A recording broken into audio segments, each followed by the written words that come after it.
Nathan has the runner. Daisy Pearce in space inside 50. If Bannon just kicks the ball, she backs her pace in, takes 2 bounces, runs to 30. This will be a wonderful goal. Coast to coast footy from the D's. Kickers have got nothing to go to. Blackburn through Bilardo generates the kick. Who else?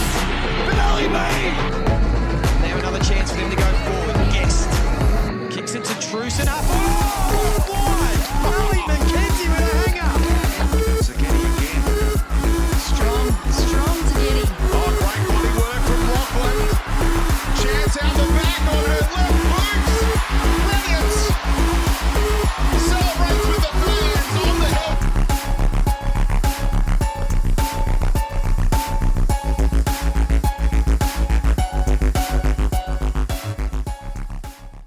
And welcome back, footy fans, to another episode of Donnie's Disposals. I'm your host, Coach Donnie Hess here, back with another AFLW review. Ladies and gentlemen, we are at it. We are at the ultimate end to the season. We have a grand final still to come, but we've got a couple of final rounds to discuss, and I have a couple of magnificent co-hosts joining me today with a little bit of a Sandful feel, a Sandful W feel, as one of them flexes on her YouTube video, and that would be the Norwood Sandful W Club.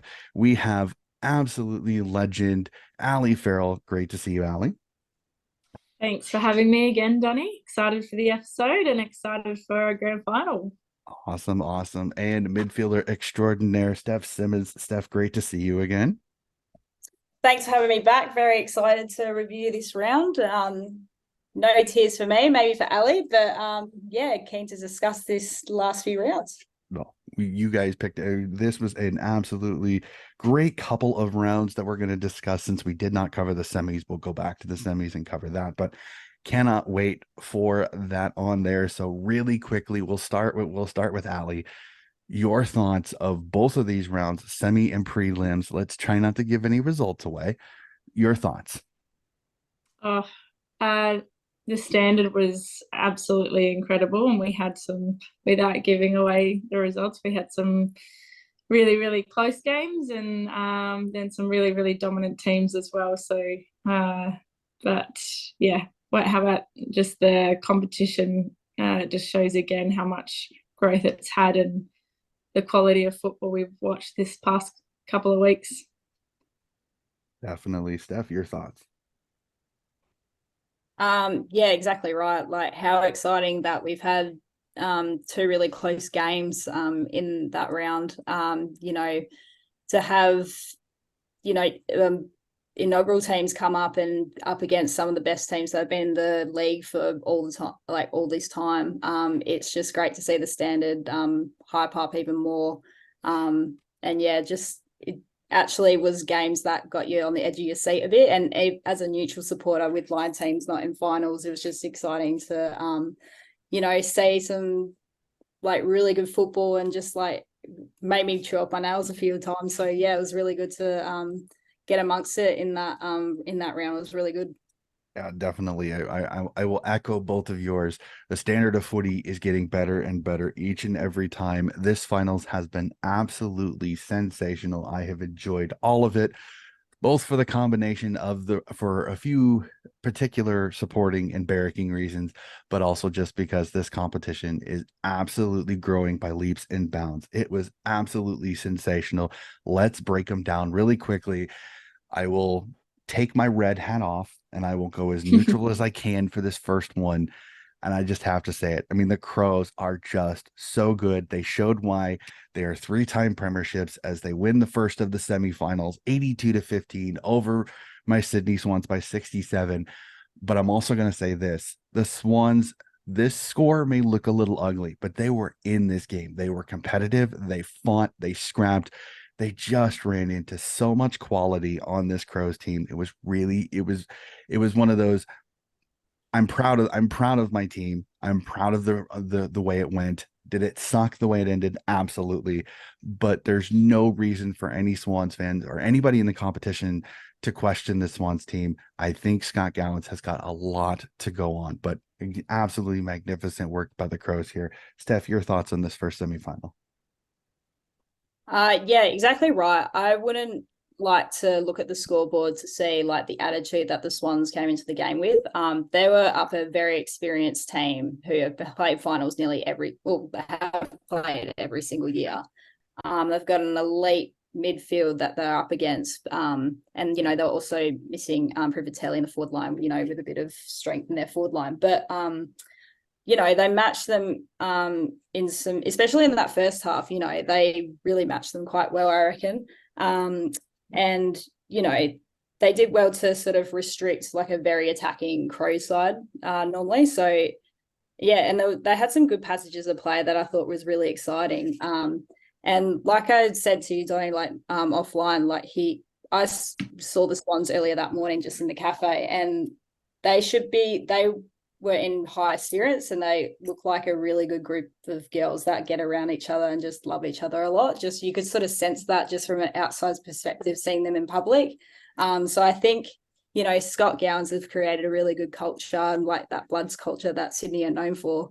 And that's a big learning experience they can, take away from that. And it's their first final series in their second year of footy. So I think they should be really proud of themselves with how they've, come this year. Yeah, and I'll throw this in there, and I know it has nothing to do with it, but the scary part is, think about it. This Swans team scored 15. Yes, they lost by 67, but they had no Ali Morfitt and they had no Beck Privatelli. I think that it instantly, one of the reasons this game really flipped on is Sarah Allen had her best game, and the Swans ruck combination for one time actually did not kind of neutralize a ruck. It was the one time they got dominated in the ruck, and it really did change a lot of things, because there was a lot of easy clearances that there was nothing much Tanya Kennedy, Laura Gardner in the midfield could do. So that's one of those where I think the score got, I mean, the Swans got their colors lowered, but they did a very good job against a very good team. They ran into a buzzsaw, and they were missing a few pieces that I think could have changed a few things. So I just wanted to throw that in there too. So Ali, your thoughts on this one? Yeah, I was actually going to mention the Crows rucks. Like, that was one of the best games I've seen both Jess Allen and Montana McKinnon play. Like, they were both really dominant, and it wasn't just with their ruck work, it was just their around the ground stuff. They just took some really good marks, and when they didn't, they were able to bring it to ground for their crummers. But yeah, Anne Hatchard, like, she's such a dominant player, but she literally had her best game that day. She broke some records, and 36 disposals and 2 goals is pretty handy for a midfielder. So yeah, it was kind of an unstoppable day for her. And but yeah, like you said, the Swans can hold their heads really high. They had an amazing season, and to make finals is a huge achievement for them. Yeah, definitely, for sure. There's no nothing bad about that. Like I said, it may not have been the result that we wanted, that any Swans fan wanted, or the AFLW wanted, but I think the Swans deserve that. They played really, really well, even despite the scoreboard. So we'll move on to the other semifinal, which I know is going to make one of my co-hosts grin like a Cheshire cat. So we will get to that right here, as the Geelong Cats send the Melbourne Demons home in straight sets, 50-45. An incredible game of footy. The only thing that gets me is I heard so many people say this greatest game of AFLW ever. I'm gonna argue that it wasn't, because the D's didn't show up until the fourth quarter, and I don't mean that disrespectfully to the defending premiers, who will soon lose that particular moniker, but I've been disappointed in the D's in this finals, because all of a sudden this high scoring offense, this great, very deep team, just did not fire a shot in this finals. And the Cats, they did what they needed to do. They jumped on the D's early. They put them into a deficit they just could not come back from. So I'm going to argue this was not the greatest game of AFLW ever. This was just a D's team that decided, we'll wait till the fourth quarter, and it just wasn't enough time. So Ali, I'll let you I'll let you grin all over this one. Your thoughts on your Cats getting over the D's and getting to a preliminary final. Yeah, I was so stoked after this game. The Cats played so well. And yeah, couldn't agree more actually with what you said about the Demons. They've been pretty disappointing the last few weeks and just kind of looked like they ran out of gas towards the end there. And just some of their key players didn't stand up in finals. So, but yeah, back to my Cats. I think like Nina Morrison, she just showed, she's had an outstanding season, but she really showed what she's made of, performing that way in finals. And, she was just making ridiculous kicks under pressure and just played that kind of all-round game. And Geelong's tools stepped up really well, I thought. So like Jacqueline Parry, she's been such a great pickup for Geelong this year, and taken some, I think she took something like seven or eight marks that game, and just stood up really tall. And then Kate Darby as well took some really important marks for them. So I think that was a huge difference because Melbourne's tools didn't, Eden Zanker up forward was good, but you didn't really notice Taylor Harris and those kinds of players. They're other tools. So yeah, I think that's where it was won in the end, really, and then Geelong's ball movement. Mm-hmm. What do you think, Steph?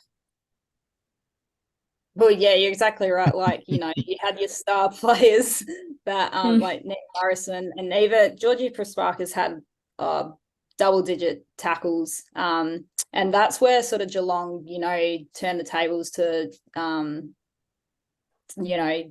get Melbourne under pressure. The constant pressure was just unreal, and it just stopped their ability to, just chain together their own possessions and stuff, which is what they're normally really good at. They go from 50 to 50 really quick, but they just forced them into turnovers just constantly. And yeah, they only sort of turned the Jets on the last quarter. So I'd say it was a great last quarter of footy in finals. So I wouldn't say it's the greatest game of finals ever. It was just a really good game to watch. Obviously, even in a Geelong perspective, I'm not a Geelong supporter, but it was just good to, I was sort of on that bandwagon of being like, they're playing some really good footy against a team that's, you'd expect to bring their A game, but in their finals, they've gone out in straight sets, which was really disappointing to see. So, yeah, it was a bit disappointing to see that from Melbourne, but again, it was great to see a Geelong side who have just rose through the ranks this year. And it was just, really good to see that.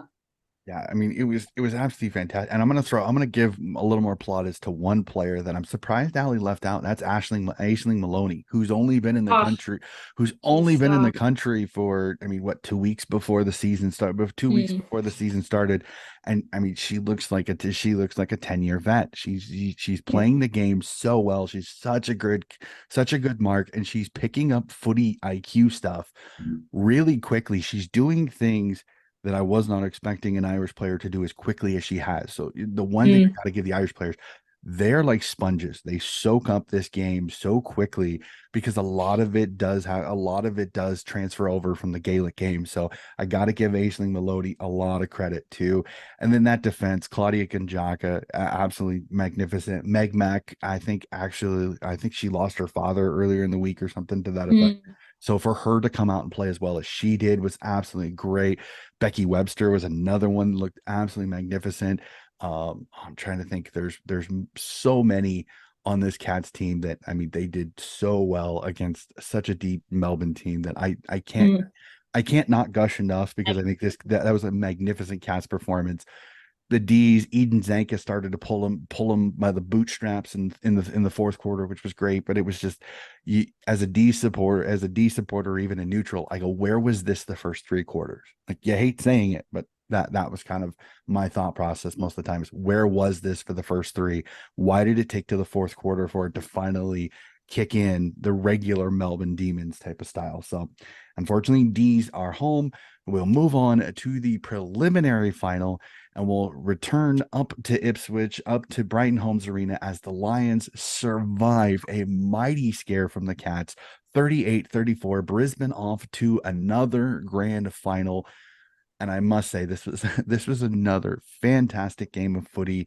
It was great to see, marred a little bit by what some people would call questionable umpiring, but I'm not going to go there, because after a discussion with Steph, and I completely agree with this, that there are some things that just have to be let go. Whether some of it should have been let go, that's the biggest question there. But I don't want it to take away from a magnificent game of footy. The Lions so good. The Cats showed why they are a team to worry about as the competition goes on. So I'll go back to Ali again. How proud of you are your Cats from an incredible season, falling just this short of making a grand final? Yeah, I am really proud. Obviously, devastated that we came so close to making a grand final, and that would have just been incredible, and I would have gone to it wherever it was. But yeah, just devastating. But Brisbane, they're just so strong. They just put on so much pressure as soon as like that first bounce, and they just grind away, and that's what they do to teams. They just grind and grind and grind, and their experience, in that last quarter really showed as well.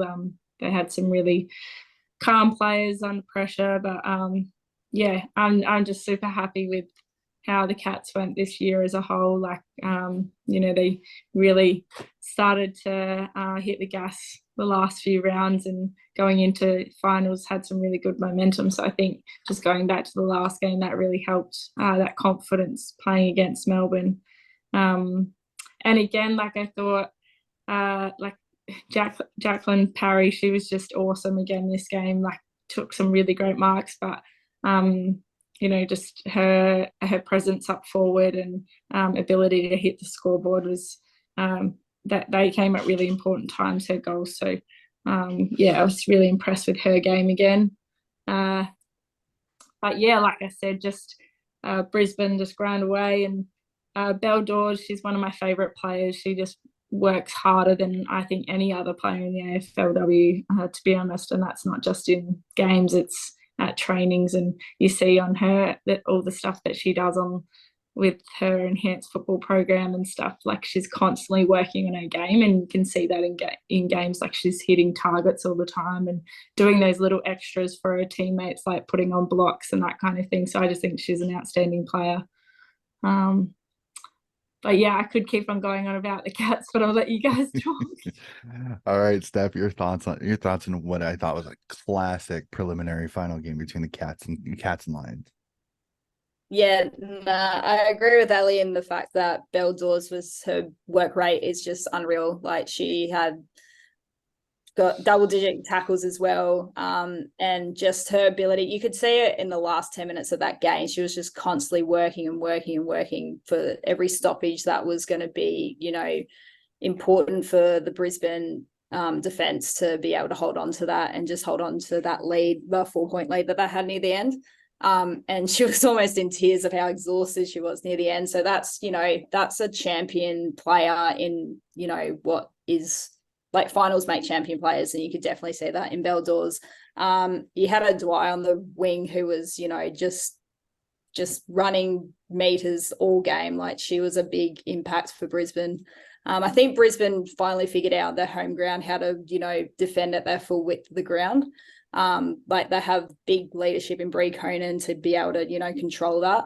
But Cats did challenge them. You had Prasparkas and Morrison, applying that pressure to get under their skin, and pumping those balls in the forward 50. But yeah, unfortunately, Ali, that Brisbane were just, just that little bit stronger near the end. And yeah, maybe some questionable umpiring, I don't know. But my sister would give me a big slap on the wrist if I bagged her out, because she was umpiring that game. So I'll leave it at that. Well, I'm like I said, not gonna bag on that, because I understand it. I've done umpiring over here, and it's an ammo level, and even I go, it is impossible. You're never going to get everything because we don't have all of the camera angles that you're going to get on like when you watch it on TV, you're gonna get an angle of every single contest that the umpire doesn't have. The umpire is on ground level. They are even with the ground, where the camera that you're gonna see at the games is a level higher as in an angle and is zoomed sometimes. So you can see a lot more than sometimes the umpire can. So I don't always like to go on like I kind of said offline. I hate going online and giving fodder to the trolls by complaining about the umpiring. If you watch my tweeting, if you listen to I try not to address umpire mistakes because they're human, so they're going to make mistakes. They're never going to be perfect. Okay. And I know that Allie is giggling a little bit because her husband's a Crows fan and how a umpire decision could have changed a few things there. So yes, I'll go there. But again, Brad, I love you. There's nothing wrong with that. And I again completely agree. It was not the correct call, but it was what happened. Umpires calls are going to happen. Okay. They're never perfect. So the complaining about it is not going to change it, no matter what happens. I've never seen an umpire go, you know what? You're right. And I'm going to change my mind. That's not going to happen. So it's no use complaining about it. You just kind of have to go with the flow with it. I know it doesn't make any sense. It's passion, which I don't diss on passion, because trust me, I have passion for this game. I love watching footy, but it's one of those, you're wasting your time. And I think there's more things that you could be doing for the betterment of this competition online than complaining about the umpire. Personally, but that's just me. Again, I don't disrespect people that do that. You can do it all you want at your social media. Personally, I don't like doing it because it gives fodder to the trolls who don't like the sport. So we will move on from that. Sorry, rein it in, coach, rein it in. So we will move on to, I'm going to say it, I think the best game this season so far: North Melbourne v Adelaide, Icon Park, and the Roos. Yes, I'm going to say it again, ladies and gentlemen. The North Melbourne Kangaroos are into a grand final as they defeat the Crows by 32-31. OMG, what a game of footy. This was magnificent. I'll give it his plaudits. Anne Hatchard decided to go Tony Madra in the goal square and have an absolutely ripping mark late in that game. Not sure if I agreed with the play on, because it was probably about that far away from the post after she kicked it, but she gets a goal on that. But wow, what a game. I mean, this North team have been so good defensively, just enough offensively to get it done. And the Crows, again, unfortunately, fall short in a preliminary final. We'll go to you, Steph. Your thoughts on this one? What a game of footy. Yeah, I was still pretty gobsmacked that, I had a feeling that, Crows were going to snatch it away from them that last minute, especially with Hatchard, bring that spark in that last 2 minutes of the game. Mm-hmm. But I'm actually really happy for North Melbourne to finally, break that prelim, drought that they've always just been so close, but so far, but they finally cracked their way into a grand final. So that's really good to say that for the competition, a new team to get matched against someone like Brisbane. I know has been in it for a while, but it's a new team that's in a grand final, which is really good to see. Good for the competition. I think the midfield of Adelaide, I think they just weren't at the performance that they usually are in previous years. There was a lot of times, I have to give my hat off to Jess Allen again, who just had a ripping season this year, especially in her last 4 games. I reckon a lot of the time she was actually getting her own ball. And I know at some point she was actually in the second quarter, she was leading disposals just because she was grabbing it out of the ruck and just getting her own ball and able to create that play for, Neve Kelly to come on the wing. And, the midfield just need to drop their eyes and get it into the forward line for their forwards to actually get that ball. But I have to give a hat off to Danielle Ponto as well, who had a really good, break in there. She saw 3 goals, I think it was. So she definitely put her heart and line in there. But it's just, it's really good to see North Melbourne actually get up there, and I was pretty stoked with their efforts, and they did really well. Ali, your thoughts? Yeah, it's awesome to see a new team in finals. I obviously have somebody in the house that's not happy at all about the result. So we were a bit of an unhappy household yesterday, but yeah, like what a game, hey! Like it was another close one, and two really good prelim finals. I just thought, without being at the game and being able to see how the Kangaroos were fully setting up, I just thought Kangaroos structurally, just whenever you could see it, they looked like they were connected, and connecting so well out there. And the Crows forwards just looked like they couldn't find any space, and that connection between the Crows and the Crows midfield and forward line just didn't look like it had previous games, and they just really struggled to find targets in the forward line. So I think hats off to the Kangaroos, like they did a super job on them, and obviously did their homework on the Crows and defended amazing against them. So and yeah, I think it was just a really great team performance, and to see like Bruton be up there, highest disposal getter, I think, for the Kangaroos is really, it just shows you how strong that midfield is when you've also got Riddell and Garner in there as well. So yeah, it's awesome. Yeah, I mean that defense, Ferguson, Wright, Carney, O'Shea, they all played so well. And I mean Carney's slick abilities and help them get out of dodge a couple of times by some really good lowering the eyes and finding a target on the way to get it out of 50 was absolutely magnificent. Again, I'm happy for the Roos because they finally kind of got over this hoodoo of they can't get past the final hump, they can't get into a grand final, they can't beat the top teams. So for it was the great storyline, and I have a couple of really good Roos fans who I know. I mean, I think a lot of people focus on the men's and how atrocious they've been for the longest period of time. So to see the club get a little bit of joy and to get into a grand final with a really good team that I think has always kind of underperformed, I think has been absolutely magnificent. And it sets up a very intriguing grand final, which we'll discuss here in a little bit, but a very, very intriguing grand final. Cannot wait for it. So we'll jump to the burning questions section of the podcast. And this is going to be a little bit of everything. So we'll get to the grand final discussion here in a little bit, but I've got a few questions and I'm very interested to hear because a couple of really good footy minds on the panel today. So I gotta ask this. So I'm gonna don my red hat for just the littlest bit here and ask this of both of you. Is the emergence of the Swans good for this competition despite their semifinal result? Because I know there were some people that were like, they're getting all these handouts, yada, yada, yada. I personally, again, and it's not just because I'm a Swans fan, this is great for the competition because the spreading out of talent, the evening out of this competition to where it's not just the big three, Melbourne, Adelaide, Brisbane, and then everybody else. I think this is great for the competition. I think it's going to lead to more spreading out of the talent. And I think eventually this is going to be quite a good competition once it evens out. But is this good? Was it good this year that the Swans got as far as they did in only their second season? So we'll start with Ali.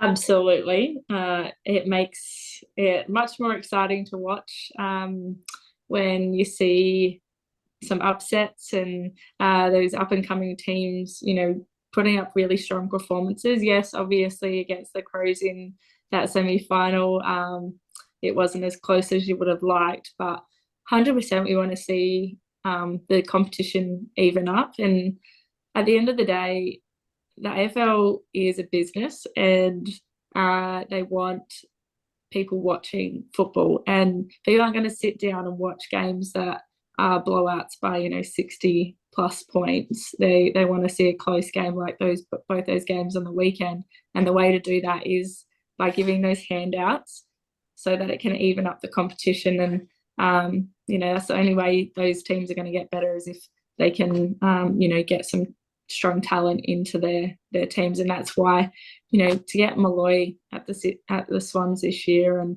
McAvoy. That just, it goes to show how big of an impact just those two players have had, not let alone lots of others. So yeah, absolutely. All right, Steph, your thoughts?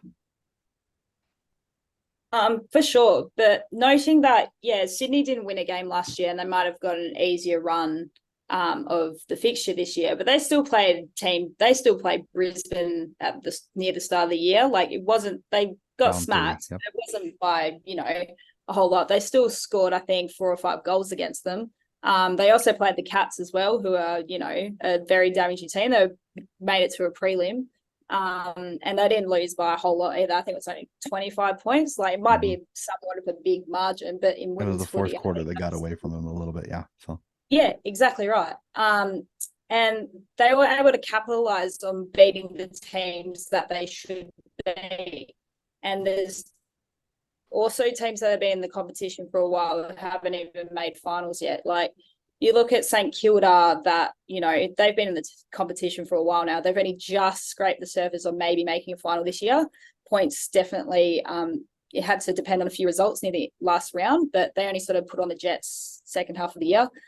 Sydney just, they showed up at whenever they could, I should say. And yeah, it's all about capitalizing, winning the games that you should be winning and actually wanting to win every game. And I think the Swans definitely showed that. So for them, yes, they got smacked by the Crows, but that is a big learning experience that they can learn from. And I think they've got a good group around them that, that they can work on that and they can easily grow from that. And I think it's just really good for the competition. So it'll be a good test for the next year to see how far they'll go again, if they can back it up or go better. that'll be quite interesting. And like I said, Ali Morfitt being hurt, I think, really kind of changed that game a little bit too. Again, yes, she missed the last 3 games, but they beat a Collingwood team that's perennially making finals. They played really well against Carlton, who I think if they kick straight, they win it. There's a couple of games that they left on the table. I think the Cats, I think was in the Hawthorn game.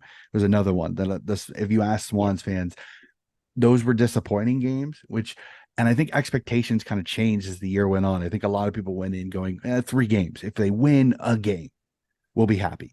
Then it got to 3. And then you could tell Swans fans started, it wasn't they were getting greedy, but they were starting to see that there's a possibility. There's a possibility. And I kept trying to tamper down expectations to some of them. I'm like, don't get finals. Don't. And as they started winning, it changed. And the Collingwood game totally flipped it. When they won that Collingwood game, which again, that's a good Collingwood side. I know they've been without Slicer and Butler most of the season, so this wasn't the best Collingwood team this year because of injury. But to win against an established side that makes finals pretty much every year except this year, that's something to go on accomplishment. So I'm completely with you. It'll be interesting to see how this offseason goes. Do we see how's the player movement? Will be fun. And can Sydney maybe get 1 or 2 more up to the Harbor City and maybe put together a side that could potentially push even more for finals next year? So it'd be fun. So, all right, this one will be fun. And we'll go to Ali with this one to start off with. In your opinion, is the Cats over the D's win in the semifinals the biggest upset of the season?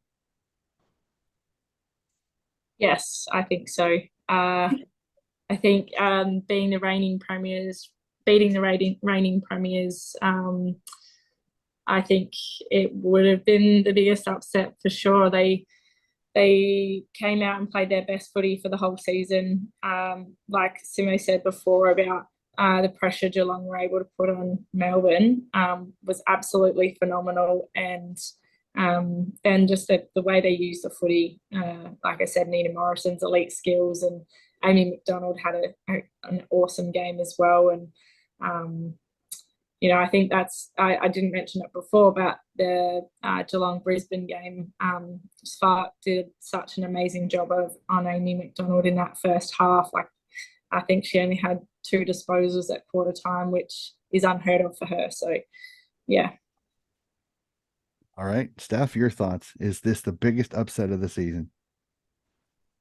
Yeah, I think it tops it off for the season. There were a few upsets during the season. Like, there was the West Coast beating Bombers. I thought that was, a bit of a wild one. And then there was also St Kilda beating Brisbane.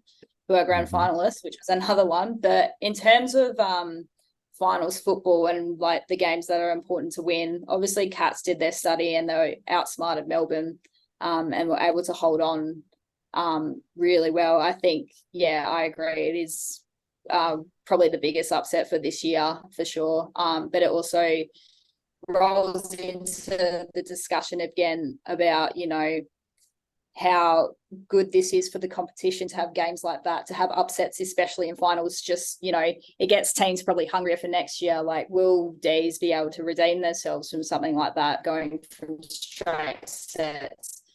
Or will Cats redeem themselves from, you know, beating the reigning premiers, but then only just coming up real short from their first grand final? So it just sparks that conversation again of how exciting the competition will be next year, because it's just like it's getting hotter and hotter. Like, it's unreal.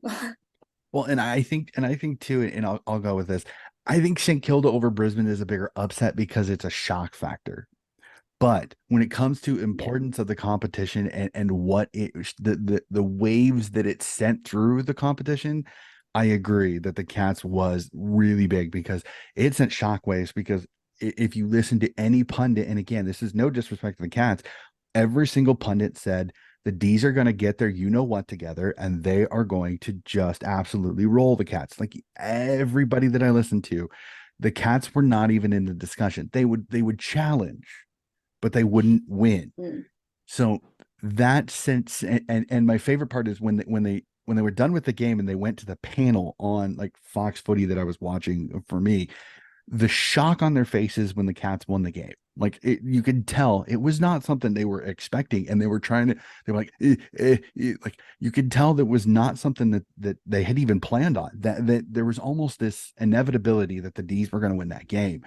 So I'm one of those where, and I look at it too, does this spark the start of an exodus at the D's as well? Because they're done. That's their grand final. They've won it. They've fallen short. Could you see an exodus now? Could you see a superstar from the D's now jump ship and jump to a Hawthorn, jump to the Western Bulldogs? It'll be interesting to see the Adelaide Crows, the Lions, and the D's.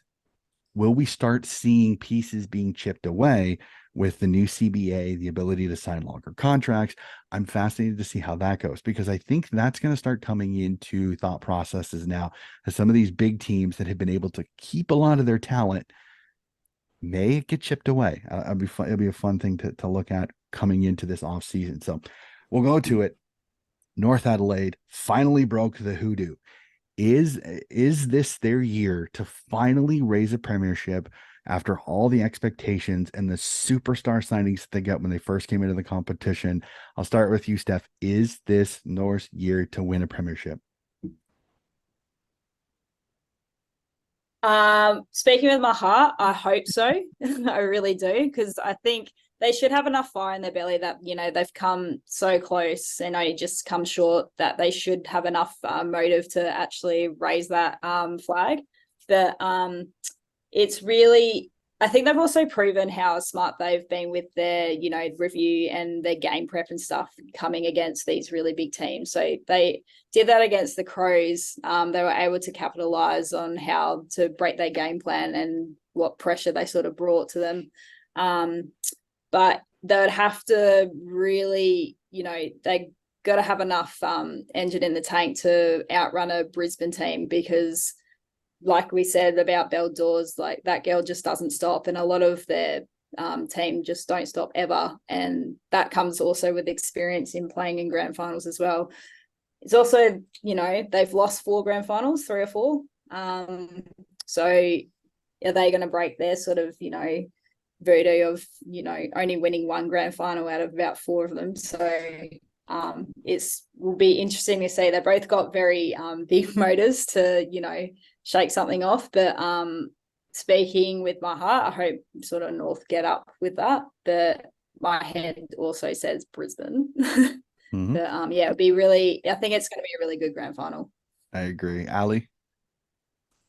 Yeah, it's a really tough one to pick, actually, and I think it is the heart as well. Like, I want the Kangaroos to win because they haven't won one, and I really love the way that they play. But I think it's just that stranglehold that Brisbane have on teams in the game that has me leaning towards, like, if I had to put money on it, it would be I'd probably be picking Brisbane, and it is just the fact that they just do such a great job in closing teams down and not allowing them to play that free-flowing footy that they they want to play. And you'd hope that Kangaroos are going to bring their A game, and they were able to push through and grind through that game against the Crows, even though it wasn't that free-flowing game that both the Crows and Kangaroos play. They were able to get through with the win against the Crows. But yeah, I'm just not sure, especially with Brisbane's pace as well. Like, that's the thing Geelong were really worried about going into the game, was how they weren't going to be able to match it with Brisbane's pace. So I think I think Brisbane are going to be really strong again, and I hope it's a close one, and the Kangaroos can get over the line in a tight one. But yeah, it's going to be hard. It'll be a fun one. I'll break it down a little bit more how I can see North winning it a little bit later. But also the fact, you got to remember, Brisbane North played earlier in the year in Tassie. Brisbane just got over. But I think there's a couple of things that where this game is being played, I think could change the result just a little bit. So we'll break that down just a little bit later. I will put that little tease for later and go to it. I'll ask this. We just finished a preliminary final, and I have to say, was this the best preliminary final round you have ever seen in the AFLW? I'll leave it up. Steph, Ali, either one, chime in first. Me personally, this was the greatest preliminary final I have ever seen in the AFLW, because you have two games, both inside a goal, both come down to the wire. I supported none of these four teams, and I'm chewing my nails over here late at night because both these games came down to the wire. Absolutely fantastic. I loved it. They're both speechless. Yeah, they were definitely with you. Outstanding games, and even though not the highest scoring, it was just like still super exciting to watch and just see how each team tried to break each other down, and just super exciting. And then to end it with an Anne Hatchard hanger like that, just topped it off, didn't it? So yeah, absolutely. And you know what? Like, I think there's been in previous years, there's been a few walkovers with one game, and then it might be close with the other one. Mm-hmm. I don't think there's been a prelim where both games have been within a goal. So that was just exciting in itself to actually look at that visually. If you were someone that didn't watch any of the games and you saw the scoreboard and you're like, oh, it was actually pretty close, whatever. But if you just saw it, it's just hard hitting, tough football. And yeah, it just was so intriguing to watch the whole time. And it was actually very entertaining. And then you see it on social media, the passion of everyone getting involved. Like, yeah, you can bag out the umpires and you can bag out, some players not doing the right thing, but then there's also people just cheering for absolute superstars of the game and just getting around it. And it's just, that's what it's all about. Like, the passion of, it could be negative, but there's a lot of positive talk in there. And it's just exciting to see that. And we definitely saw that in what I think, we can all agree is the best prelim series that we've had in all the seasons of AFLW. Yeah, and it's funny actually with the Geelong game. Obviously, I was so stressed and so upset after the game, but everyone that I was like messaging or talking to was like, "Yeah, but what a game!" Like, it was so good to watch. Yeah, absolutely fantastic. Like I said, I was chewing my nails almost, and like I said, I had no skin in the game at all for either game, and I'm sitting there at the end, mid fourth quarter, like 2 minutes left, going, OMG, why is my heart racing? Like, it was that exciting. It was that was absolutely fantastic. It was exhilarating. I absolutely loved it. So, all right, for the last question of burning questions, there's a little bit of a personal connection here, so this is why I'm asking this. We have seen the underage signing period come and go. And Port Adelaide, in your beloved SA, had an absolute field day with this. And I have to say that there's a personal connection between these two. a teammate and a former teammate signed in this. They signed 3 new players: Lauren Young, Molly Brooksby, and Sinead Goody. I mean, for my Port fans that are watching this, how good are these 3? Because I've talked with my draft expert. 2 of the top 3 players in this entire age bracket are in this, and Sinead Goody and Lauren Young. And I think Molly Brooksby could be a little bit of the sleeper of these 3, because she's really, really good. And she's still kind of the third wheel of this 3. So I'll start with Allie, because I know you've had the luxury of coaching Molly a little bit in this. How good are these 3, and how good is this for Port Adelaide?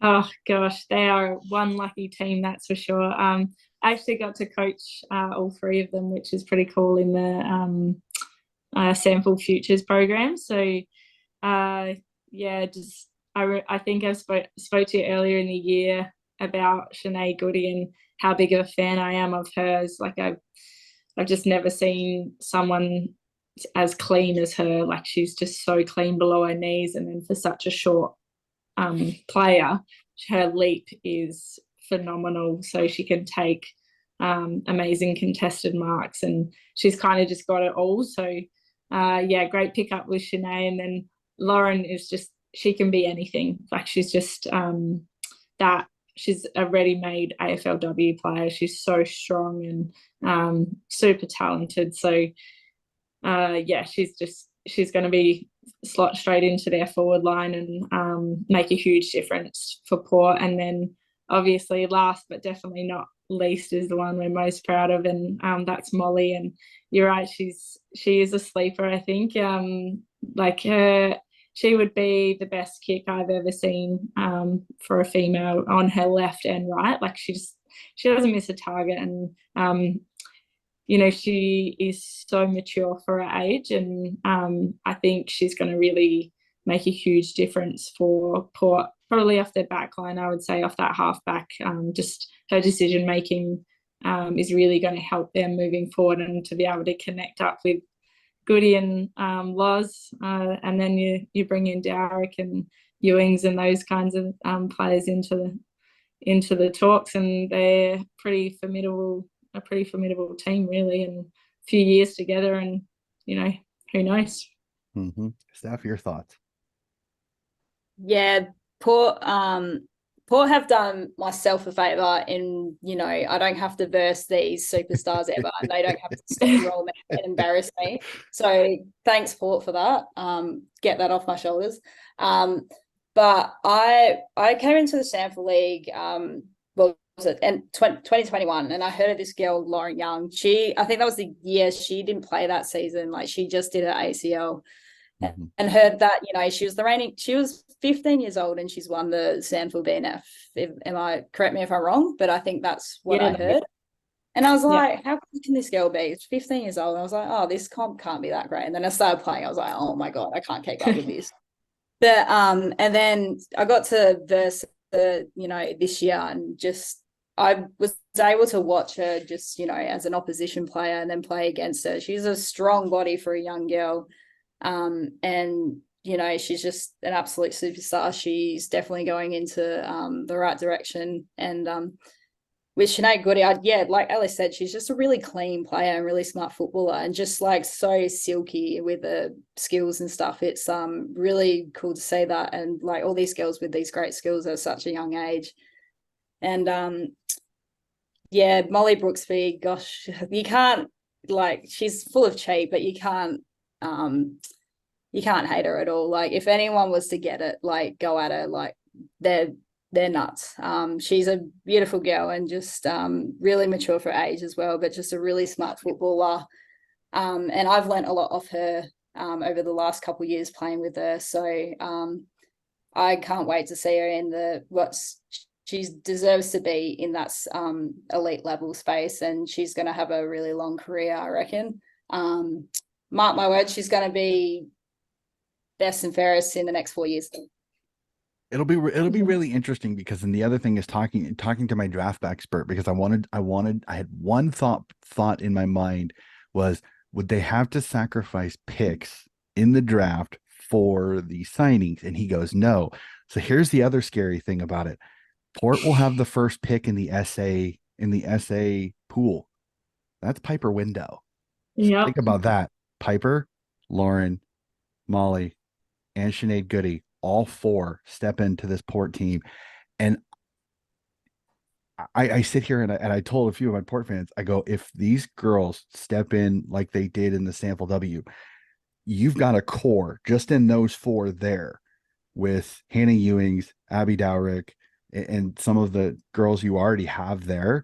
You're going to be scary in the next 3 or 4 years because they're going to grow up, they're going to grow and learn from each other. You may have a little bit of it'll be interesting next year to see 18, 19-year-old bodies against some of the more mature teams. But this Port team, this is a core stepping in 1 year. This is an even out of the competition right there, just from that. So it's scary to think about. So I'd be interested to see. I know there's a few Crows fans who I've talked to that are not happy because, Yeah. again, Yeah. two of the best in SA, and then Piper Window nominates for SA. Port gets the first pick in SA. It's really they're literally just loaded in one draft, and they Yeah. only have to use one pick, and they get 4 players.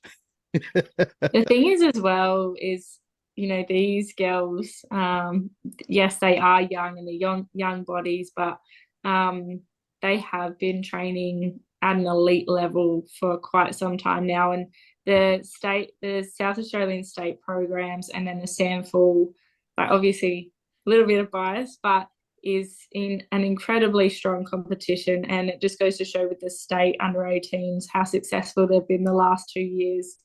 I really do think these girls, those 4 in,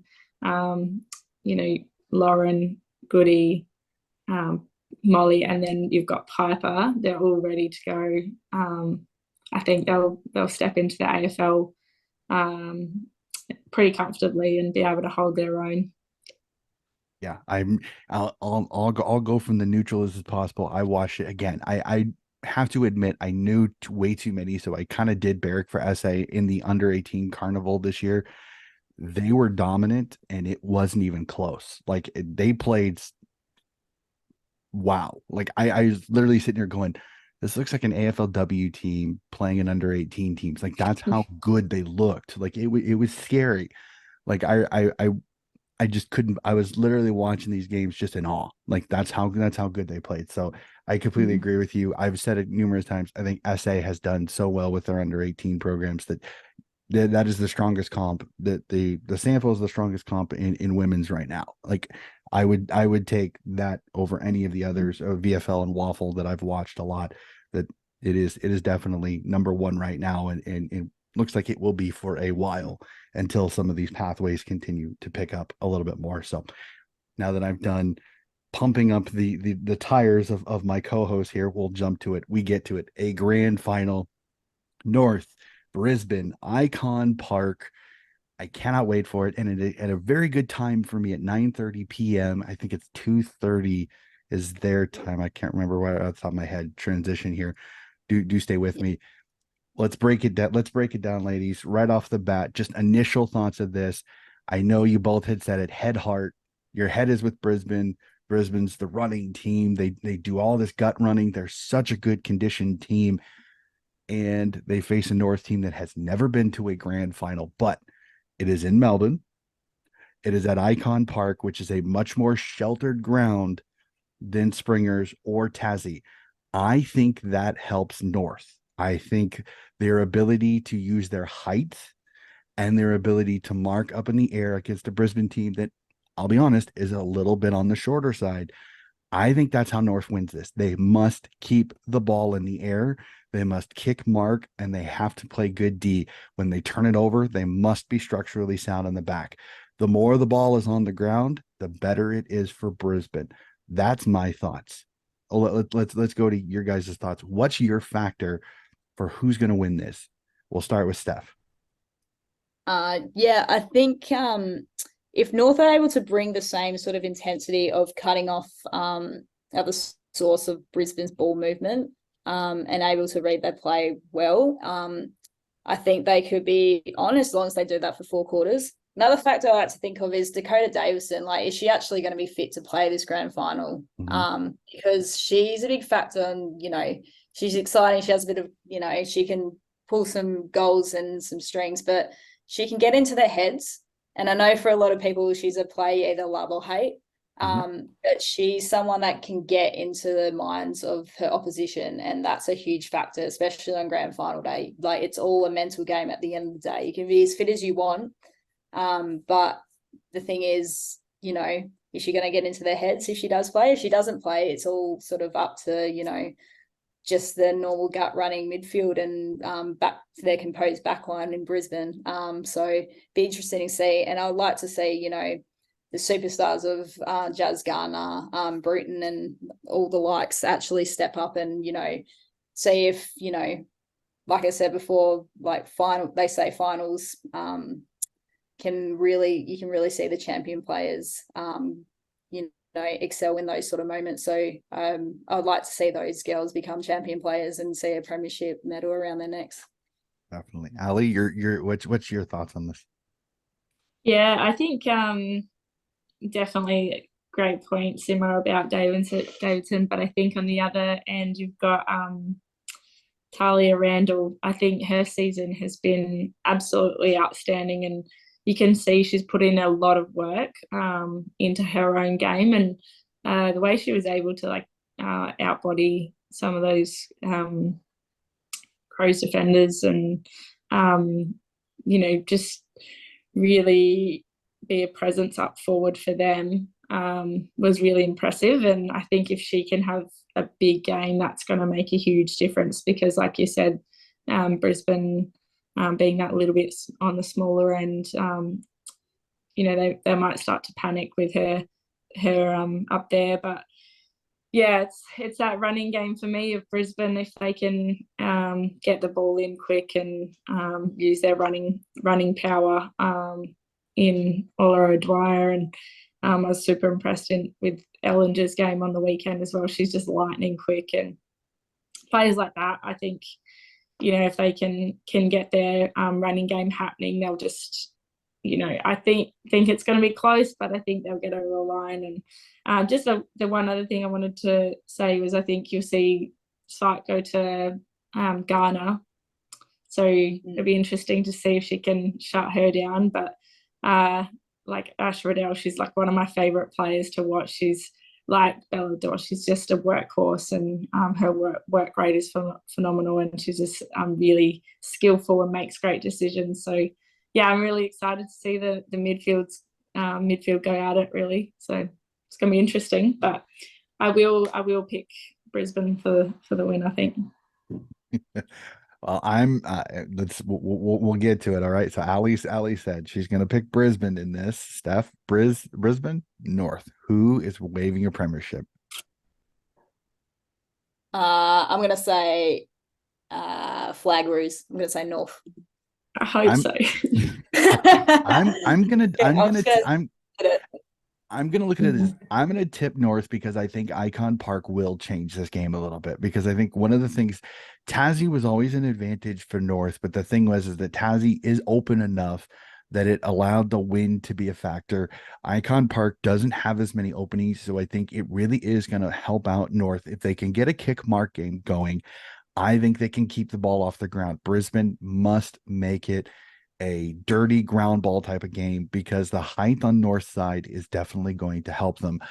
And I agree with you. I think Dax will be an interesting whether she goes or not, because if she goes, that does change it, because it changes the structure of who does Ferguson and Wright take, because if Dax isn't playing, now you have Hampson and some of the other forwards now having to face a better defender, where if Dax is there, now they have to put the best defender there. So I think if Dax doesn't play, it gives me even more hope. It gives me even more strength that North is the better tip. But if Dax does play, that definitely gives a lot of pressure on this North defense, which has been very, very good.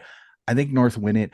I think Emma Carney could have herself an incredible game off the halfback line, because occasionally if she plays the way she does. She's so smoky, silky smooth. She's such a smart player.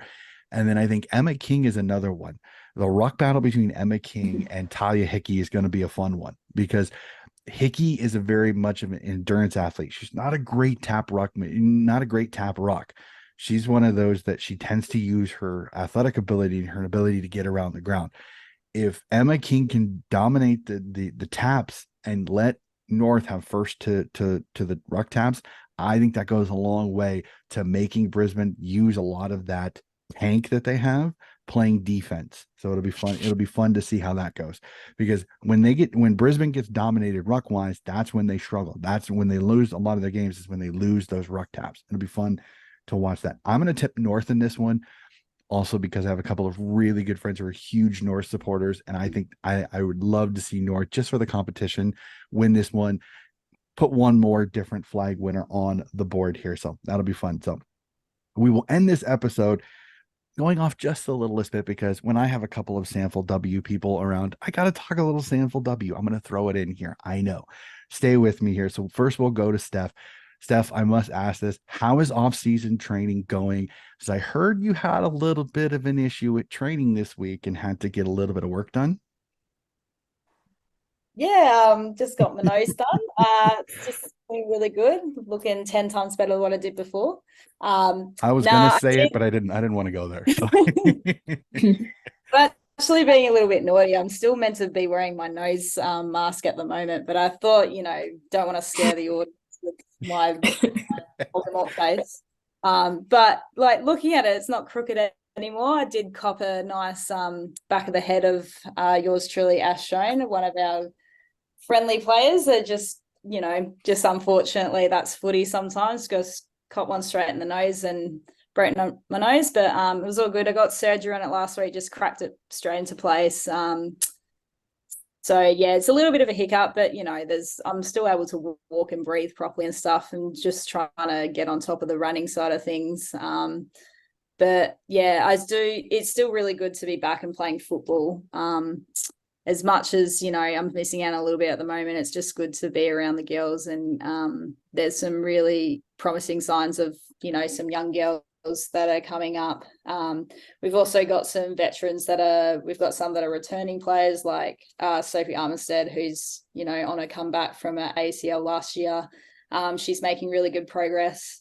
And then, there's some girls in there that they're just getting better and better. And it's just good to see that even from the sidelines and just watching the trainings. I might not be in all the drills at the moment, but, you can see the work that Brad and Ali are doing is, they're putting the hours in and showing a lot of care for the girls, and they just want them to have fun and play some good football. So, yeah, pre-season's going well so far. Still a long pre-season ahead, but yeah, I think it's early March that we get started. So,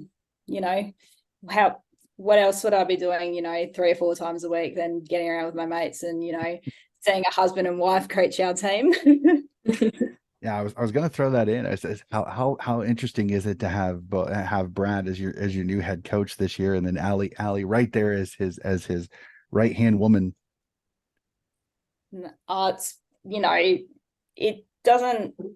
We don't come around to people like Ali and Brad. They've got so much care for us girls. So even though Brad likes to say it's flog season for us.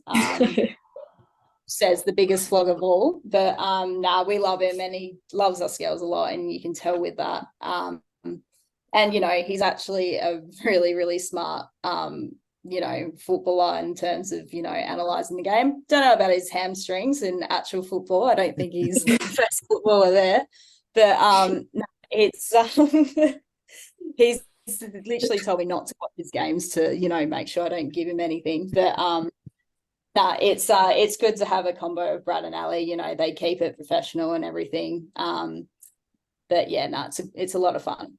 Fantastic. It's great to hear. And then Ali, I'll ask this as the developmental coach for Norwood now. And again, congratulations on that. I know when I found out, I had to message you and make sure that you got a congratulations on that. So I wanted to do a little bit of digging. Are there some young girls in this on this developmental side for Norwood that I should be keeping an eye out? Because they're going to be a good one. Yeah, thanks again, Donny, for the congrats. Honestly, these kids coming through are a little bit mind-blowing, to be honest.